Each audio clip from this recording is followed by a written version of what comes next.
오늘 설교 제목이 좀 이상하죠? 교회에서 밥 잘 짓는 비결.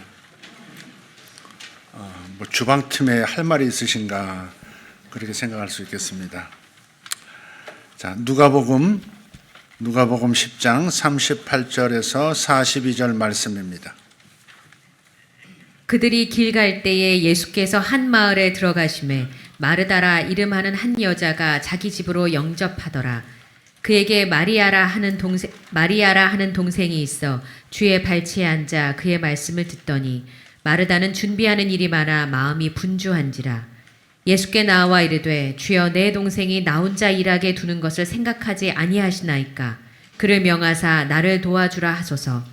주께서 대답하여 이르시되 마르다야 마르다야 내가 많은 일로 염려하고 근심하나 몇 가지만 하든지 혹은 한 가지만이라도 족하니라.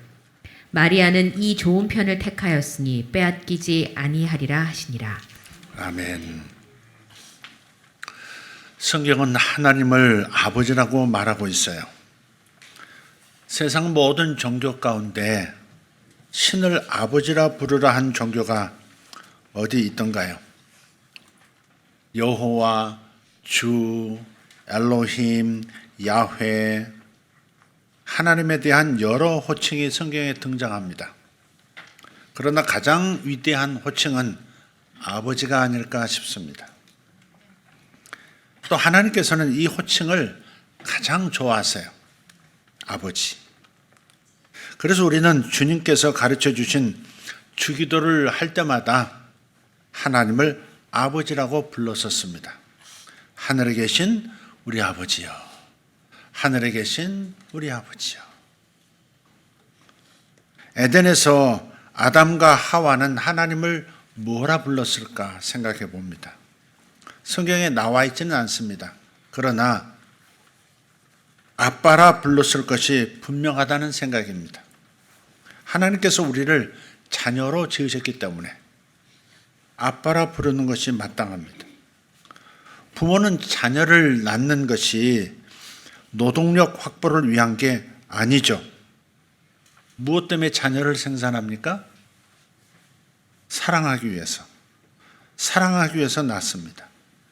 하나님께서 우리를 창조하신 것도 일을 시키기 위한 게 아니었습니다. 사랑하기 위해서였습니다. 그래서 하나님께서 제일 잘하시는 게 뭘까요? 사랑하는 겁니다. 사랑하는 겁니다. 사람에게 제일 필요한 것은 밥과 명예, 물질이 아닙니다. 그렇다고 기독교가 밥과 명예와 물질을 부정하는 게 아닙니다. 폄훼하는 그런 종교가 아니에요. 기독교는 오히려 밥과 명예와 물질이 중요하다고 강조하는 신앙입니다. 그렇지만 밥은 그저 배고픔을 면해줄 뿐입니다. 우리의 모든 필요를 해결해 주는 것은 밥이 아니라 바로 하나님의 사랑인 줄 믿습니다. 아버지를 닮아서 사람도 사랑하면 행복해져요. 미치도록 사랑하는 것이 사람을 찐 행복자로 만들어줍니다. 그런 의미에서 순교자들을 불쌍히 여길 것은 아닙니다. 왜냐하면 자신의 생명을 던질 만큼 미치도록 신을 사랑했던 사람들이기 때문에 그렇습니다. 행복한 사람이란 미치도록 사랑할 만한 대상을 만난 사람입니다. 미 해군 정보국에서 컴퓨터 전문가로 일했던 로버트 김이라는 분을 기억하는 분이 계시는지 모르겠습니다. 1996년 스파이 혐의로 FBI에 체포가 됐습니다. 1997년 7월 간첩 음모죄로 9년 징역형을 선고받고 알렌우드 교도소에 수감되었다가 석방돼서 보호감찰을 끝낸 다음 한국에 들어왔습니다. 죄목이 뭐였느냐? 당시 한국의 해군 백모 대령에게 북한의 잠수함 동향에 대해서 그런 군사 기밀을 넘겨주었다는 거예요. 한국에 들어왔을 때 어느 기자가 물었습니다. 감옥에 있었기 때문에 아버님이 돌아가시는 것도 못 보셨다고 들었습니다. 또 사모님은 청소부로 전전하면서 고생스럽게 사셨다는 그 이야기도 들었습니다. 한국 정부에 정보를 준 것을 지금에 와서 후회하시지는 않습니까? 그랬더니 로버트 김은 전혀 주저함 없이 이렇게 대답합니다. 저는 후회하지 않습니다. 부잣집에 시집간 딸이 어찌 가난한 친정을 외면하고 살 수 있겠습니까? 그렇게 대답하는 겁니다. 뭉클하지 않습니까? 사랑하면 어떠한 희생을 치르더라도 후회하지 않는 법입니다. 그분은 미국 시민권자입니다. 얼마든지 조국을 외면하고 살아도 누구 하나 욕할 사람이 없습니다.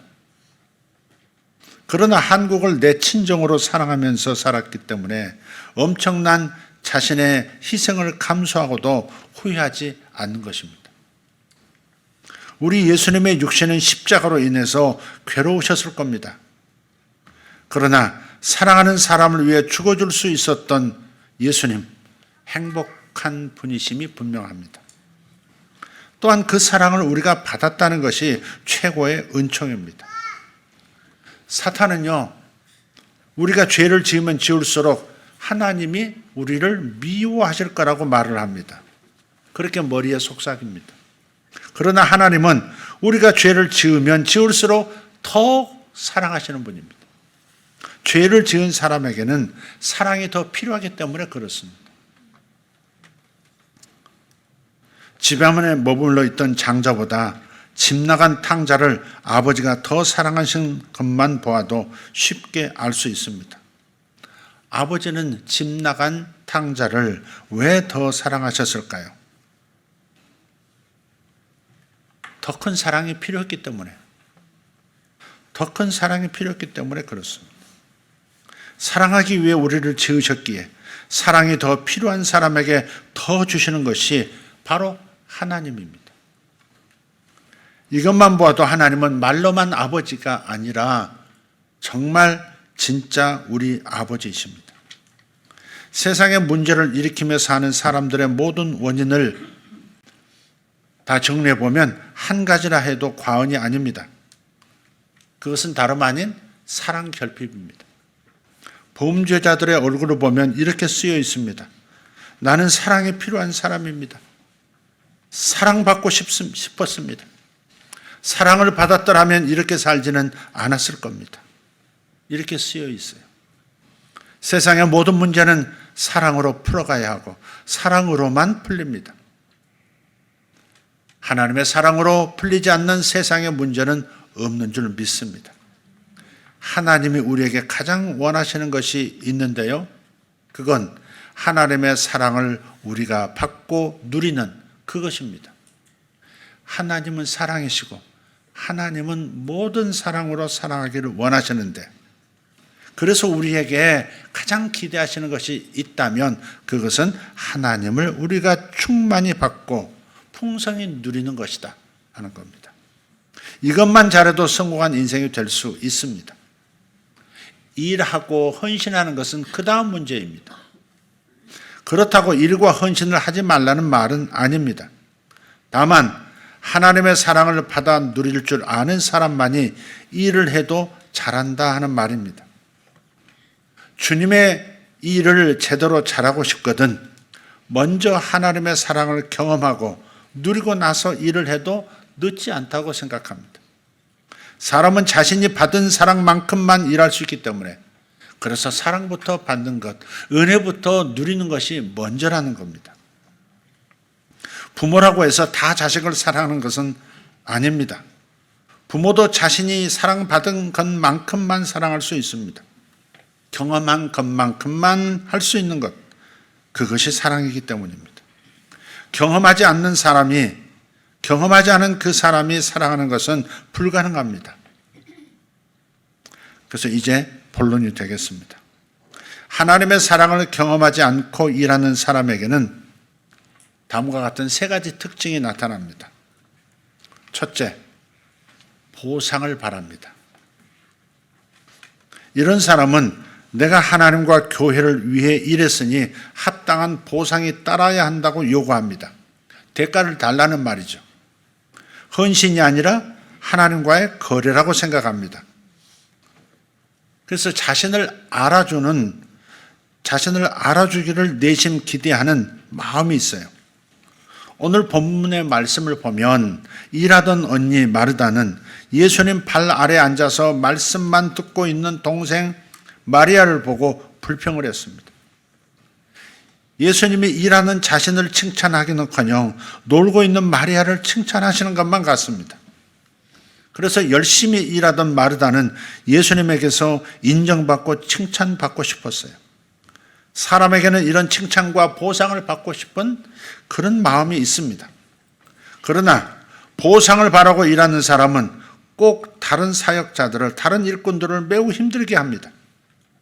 어떤 사람들은 충분한 칭찬을 받아야만 일을 하기 때문입니다. 또 일을 끝난 다음에는 한 자리 줄 것을 기대합니다. 세상에 상대가 흡족히 여길 만큼 칭찬과 보상을 해줄 수 있는 교회나 사람은 없습니다.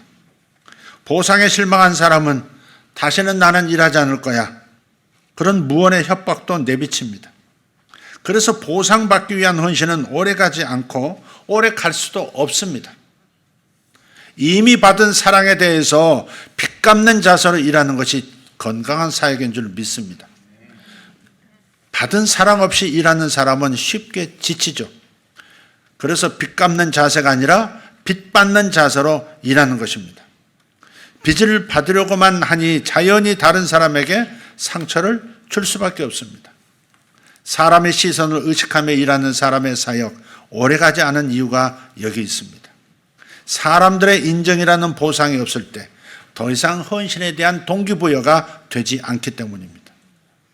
그래서 하나님의 사랑을 경험하지 않고 일하는 사람에게 나타나는 첫 번째 특징은 바로 바란다는 거죠. 보상을 바랍니다. 두 번째는 우월감을 갖습니다. 은혜 없이 일하는 사람, 자신의 헌신을 남에게 보이는데 이용합니다. 이런 사람은 자신과 남을 비교하는데 익숙합니다. 남보다 자신이 낫다는 우월감을 증명하려고 열심히 일하기 때문입니다. 자신의 우월함이 증명되지 않으면 다른 사람을 깎아내리고 끌어내립니다. 그리고 남을 끌어내리는 사람이 열심히 일하면 일할수록 부작용이 더 심하게 나타납니다. 사실 비교를 보면 비교에는 약이 없습니다.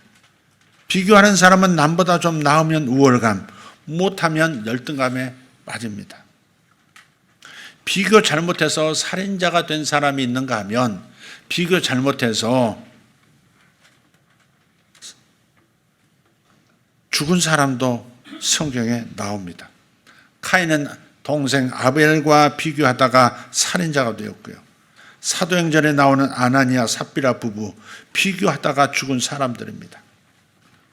교회에 재산 전부를 팔아 바친 바나바를 보고 자신들도 재산 전부를 팔아 바치겠다고 결심합니다. 하나님을 사랑하는 마음에 드리겠다고 한 것이 아니라 바나바에 대한 부러움, 시기심에서 나온 결심이었습니다. 결국 아나니아와 삽비라 부부는 아까운 마음이 들어서 그 재산을 판 절반을 떼어서 감추어 두고 베드로에게, 아니 성령님께 거짓말을 하다가 들켜서 죽게 됩니다. 이거 전부입니다. 나는 전부 바쳤습니다. 돈 바치고도 죽은 이상한 사람이 되고 말았습니다. 저들은 하나님의 재산을 떼먹고 거짓말해서 죽은 게 아니에요. 거슬러 올라가 따져보면 남과 비교하다가 죽은 사람들입니다. 비교하면 약도 없고 간혹 죽기도 이렇게 합니다. 어떤 조직의 새로운 리더가 되는 사람들이 실패하는 원인 거의 같다고 말합니다. 전임자와 비교하기 때문에 그런 거예요. 나만의 장점을 살리지 않고 전임자를 따라잡으려다가 가랑이가 찢어지게 됩니다. 비교하다 보니까 시간과 싸웁니다. 단시간에 업적을 내려고 조급하게 되니까 실력 발휘는커녕 제 실력도 써보지 못한 채 실패하는 경우가 많다는 것입니다. 또 우월감을 가진 사람은 교만하고 위선을 좀 떠는 경향이 있습니다. 위선은 뭐냐? 아닌데 그런 척하는 것이죠. 교만은 뭐냐? 배우려 들지 않는 태도가 있습니다. 이런 사람은 자신이 남보다 우월하다고 하는 것을 보이려고 과대 포장합니다. 위선은 예수님이 신앙생활에서 제일 경계하라 하신 성품이죠. 위선은 사람을 의식하면서 살고 있다는 증거가 되기 때문입니다. 세상에는 두 종류의 사람이 있습니다. 하나님 앞에서 사는 사람과 사람 앞에서 사는 사람이 있습니다. 사람 앞에서 사는 사람은 반드시 위선을 부립니다. 왜냐하면 사람은 내 속을 볼 수 없으니 위선이 통하기 때문입니다. 그러나 하나님 앞에서 사는 사람은 아닌데 그런 척, 그런데 아닌 척을 못합니다. 위선이 하나님 앞에서는 통하지 않는 것을 잘 알고 있기 때문에 그렇습니다. 하나님은 겉이 아니라 중심을 보신다 했습니다. 중심을 보여드려야 하기 때문에 하나님께 인정받는 것이 힘이 듭니다. 10시간 기도하는 사람하고 2시간 기도하는 사람이 있는데 누가 믿음이 더 좋냐 물어봤어요. 이러면 사람들은 대부분 10시간 기도하는 사람의 믿음이 더 좋다고 말합니다. 이것은 몰라서 하는 말입니다. 누가 더 믿음이 좋은지는 하나님만 아십니다. 그러나 우리 눈에는 10시간 기도하는 사람이 믿음이 더 좋아 보이게 마련입니다. 그래서 우리는 사람들 눈에 믿음이 좋게 보이려는 유혹에 쉽게 넘어갑니다. 예수님 시대에도 사람들의 눈을 의식해서 길거리에서 폼 재고 기도하는 놈들이 있었습니다. 우월감을 갖는 사람들이 보이는 태도 하나가 더 있습니다. 자기가 잘하면 그 자기의 잘함, 즉 자기 의를 남에게 또 강요하려는 태도가 있다는 겁니다. 너는 왜 안 하냐? 너는 왜 이것밖에 못하냐? 이런 태도가 있는 거예요. 그래서 하나님의 은혜와 사랑을 경험하지 못한 채 일하는 사람들의 특징. 두 번째는 우월감을 갖는다 하는 겁니다. 세 번째는 자기 만족감을 갖습니다. 자기가 행한 의를 자랑하면서 대단한 것으로 여기는 사람. 이것을 내적 보상 심리라고 말하죠. 헌신해 놓고 집에 가서 거울을 보고 혼자 자랑스러워하면서 자아도취에 빠져서 웃는 겁니다. 스스로 자신을 대견해야 합니다. 자신의 의를 대견해야 하는 사람은 그 의를 가지고 자신에게 자랑합니다. 자기 만족으로 자신에게 자랑하는 사람에게 그 사람에게는 하늘의 상급이 없다고 보셔야 합니다. 이미 자신이 자신을 칭찬함으로 상을 받았기 때문입니다. 다른 사람에게 칭찬이라는 상을 받는 것은 차라리 낫습니다. 세상에서 제일 손해보는 사람은 따로 있어요. 자신이 자신을 칭찬해서 정작 천국에서는 아무 상도 받지 못하는 사람입니다. 자기 스스로를 칭찬해서 높이는 자기 만족감을 가리켜 교만이라고 말하죠. 교만은 속옷 같아요. 그래서 교만은 속옷 같아서 입을 때는 제일 처음에 입고요. 벗을 때는 제일 마지막에 벗습니다. 교만이라는 과제가 그리스도인들에게 제일 큰 숙제라 하는 겁니다. 사람이 타락할 때 제일 먼저 입는 것이 교만이라는 속옷입니다. 또 하나님 앞에서 거듭날 때 제일 마지막에 벗으면서 변화되는 것도 교만이라는 속옷입니다. 교만은 그렇게 영적으로도 까다로운 과제라는 말입니다. 교만의 문제를 해결한 사람은 성화 끝자락에 도달한 사람이라 그렇게 보셔도 거의 틀림이 없습니다. 최근에 발생했는데 지금까지도 시끄러운 사건이 있습니다. 아시안컵에 출전했던 축구팀에서 벌어진 일이죠. 이미 아시는 이야기니까 이강인이라는 어린 선수가 9살 차이 나는 주장인 손흥민 선배에게 주먹을 휘두르고 결국 손가락에 부상까지 입힌 사건 잘 아실 겁니다. 사과도 하고 화해도 시도했지만 이강인 선수에 대한 따가운 질책이 오늘 아침까지도 멈추지 않고 있습니다. 대표팀에서 강제 퇴출로까지 이어졌습니다, 이미. 그리고 수많은 CF 찍은 곳에서 위약금을 물어야 되는 상황이고 이제는 수년 동안 출전하지 못하는 그런 형편까지 됐습니다. 교만하면 결국 이렇게 실수합니다. 잠언 16장 18절에서 교만은 패망의 선봉이요 거만한 마음은 넘어짐의 앞잡이니라. 망하는 길 앞에 교만이 먼저 나선다는 겁니다. 기관차가 있고 그 다음 객차가 있듯이 망하는 일 바로 앞에는 교만이라고 하는 기관차가 있다는 겁니다. 어거스틴이 교만에 대해서 자기 제자들에게 경계하면서 반복해서 말한 것이 있습니다. 첫째도 겸손이요, 둘째도 겸손이요, 셋째도 겸손이라. 끝까지 제가 다 해야 합니다. 오늘 본문의 마르다는 은혜와 말씀 없이 일하는 사람들의 대표적인 모델입니다. 성경은 밥 짓는 것을 부정하지 않습니다. 오히려 직장과 세상에서 밥 잘 지으며 사는 것을 원하시죠. 사실 일하고 섬기는 마르다는 교회에서도 꼭 필요한 사람입니다. 예수님이 마르다를 책망은 하셨어도 마르다가 지은 밥을 먹고 가셨을 게 분명하지 않습니까? 누군가는 반드시 밥을 지어야 합니다. 교회 안에 말씀 듣는 마리아만 있으면 정작 우리 예수님이 밥 굶고 가시지 않겠습니까? 그러나 주님은 밥 잘 짓는 법을 이렇게 일러주십니다. 얘들아, 밥 잘 지으려면 은혜부터 받아야 한다. 사람은 은혜 받은 것만큼 일할 수 있기 때문에 그렇단다. 주님은 그렇게 말씀하신다고 믿습니다. 마르다처럼 불평하면서 지어서는 밥이 제대로 될 리 없습니다. 결국 밥이 설게 될 겁니다. 불평하며 하는 모든 사역은 설계되어 있습니다. 그래서 마르다는 모르면 물었어야 했습니다. 예수님, 말씀부터 들을까요? 밥부터 지을까요? 이렇게 물었어야 하는 거예요. 그러면 예수님은 언제나 똑같이 말씀해 주셨을 겁니다. 말씀부터 먹자. 은혜부터 받자. 말씀 듣고 은혜와 사랑을 경험한 사람만이 밥을 제대로 지을 수 있다는 것을 주님은 알고 계셨기 때문입니다. 그 전에 큐티를 같이 하다 보면 하라 하지 말라는 관점으로 성경을 보는 사람들이 있습니다. 그래서 노트에 빼곡히 오늘 해야 할 것, 오늘 하지 말아야 할 것, 그것들을 적고 그것을 살아내려고 노력을 합니다.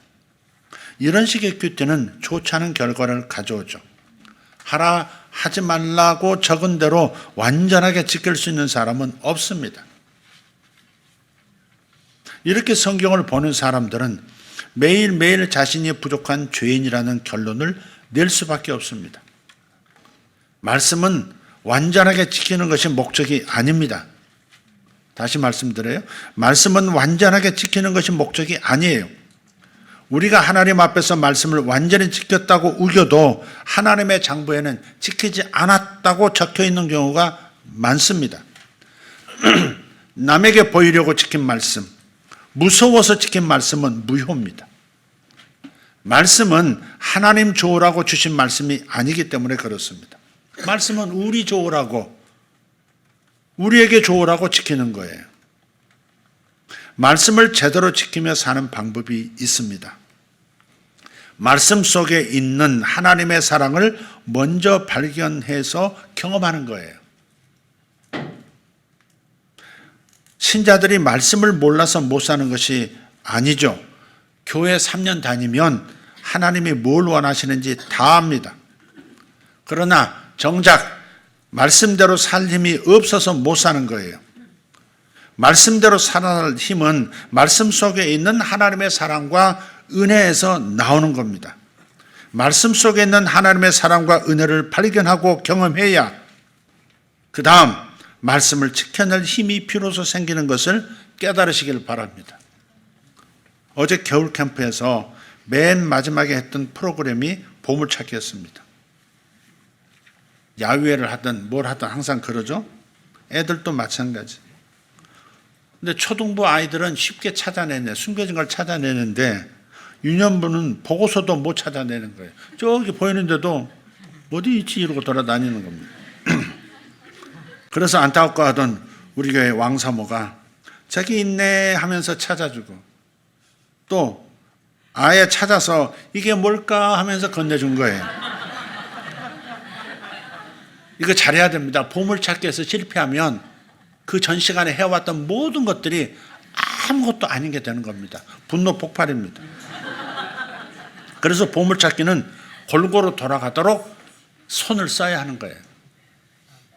하나님의 사랑과 은혜를 발견하고 그것을 경험해야만 지치지 않고 일할 수 있기 때문에 보물찾기 하는 심정으로 성경 속 사랑과 은혜를 찾아내는 것, 그것이 그래서 중요한 거예요. 교회에서 밥을 잘 짓는 비결, 다른 말로 교회에서 일꾼으로서 사역을 잘할 수 있는 비결은 우선 밥부터 먹어야, 우선 은혜부터 받아야 함을 잊지 말기를 바랍니다. 은혜 받지 않고 사랑을 경험하지 않고 일부터 하겠다고 나서는 사람은 매우 위험한 사람입니다. 제가 볼 때 그렇습니다. 자신이 하나님의 사랑을 경험한 만큼 움직이는 거예요. 그 사랑 이상으로 해내려고 하는 것부터가 또 문제가 생기기 시작합니다. 하나님의 사랑을 하나님의 말씀 속에서, 하나님의 교회 속에서 경험하고, 예배 속에서 하나님의 은혜를 경험하고 그 은혜에서 나온 힘을 가지고 그 다음 일을 하고 그 다음 헌신하는 이 순서를 꼭 잊지 말기를 바랍니다. 그래서 뭐 일하라 프로그램 만들어서 돌리지 않는 까닭이 그래서 그렇습니다. 은혜부터 받으면, 제대로 은혜 받은 사람은 일하고 싶어 합니다. 섬기고 싶어 합니다. 헌신할 수 있다 하는 자신감도 생깁니다. 그래서 은혜부터 받으십시오. 항상 말씀 속에서 하나님의 사랑부터 찾아내고 그것을 경험하시기를 바라고, 그 하나님의 사랑의 에너지를 통해서 그 다음 발걸음을 옮기시면 되겠습니다. 기도하겠습니다.